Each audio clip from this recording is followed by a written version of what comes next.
एक छोटे से गांव रामपुर में एक जमींदार रहा करता था जिसका नाम ठाकुर भैरव सिंह था। वह बड़ा ही क्रूर और निर्दयी किस्म का व्यक्ति था। वह अपने खेतों में काम करने वाले मजदूरों पर बहुत अत्याचार करता था। ठाकुर का मानना था कि गरीब लोग केवल उसके हुक्म मानने के लिए पैदा हुए हैं। उसका कठोर स्वभाव और कठोर शब्द गांव के हर व्यक्ति के दिल में डर पैदा कर देता था। एक दिन, अबे रामलाल, ये क्या हाल बना रखा है मेरे खेत का? तुम्हें जितना पैसा मिलता है क्या उसके बदले मैं ये गंदगी सहूं? अगर काम ठीक से नहीं हुआ तो सबकी मजदूरी कटवा दूंगा, समझा? मालिक, धूप बहुत तेज है। सब लोग सुबह से काम कर रहे हैं। थोड़ा पानी पीने की इजाजत दे दीजिए, फिर जल्दी काम पूरा कर देंगे। पानी पीने की इजाजत? मैं यहां तुम्हारे आराम करने के लिए पैसे नहीं देता हूं। काम नहीं किया तो सबको नौकरी से बेदखल कर दूंगा।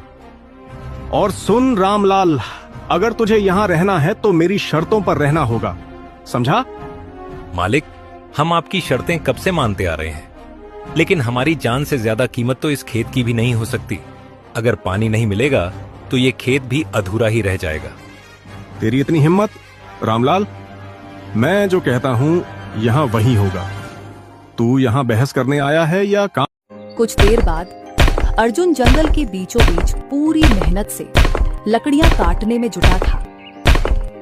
हे भगवान, पता नहीं मेरी किस्मत कब बदलेगी। सुबह से शाम तक मेहनत करता हूँ, फिर भी हाथ में कुछ नहीं आता। जब काम पूरा हुआ और वह लकड़ियों का गट्ठर बांध ही रहा था कि अचानक झाड़ियों के पीछे से एक खूंखार तेंदुए की दहाड़ सुनाई दी। जानवर को सामने देखते ही अर्जुन के हाथ पांव फूल गए। वह अपनी लकड़ियां वहीं छोड़कर जान बचाकर भागने लगा। हे भगवान, आज तो खेल खत्म, आज नहीं बचूंगा। ये बला कहां से आ गई? भागो भागो। अर्जुन बिना पीछे मुड़कर देखे सरपट भागता रहा। जैसे ही वह गांव में पहुंचा, वह बुरी तरह हाँफ रहा था। उसे इस हालत में देखकर चौपाल पर बैठे कुछ ग्रामीण हंसने लगे। लो भाई, आ गए हमारे शूरवीर। क्यों अर्जुन, फिर उल्टे पांव भाग आए? लगता है जंगल के जानवरों ने भी तुझे अपना दुश्मन मान लिया है।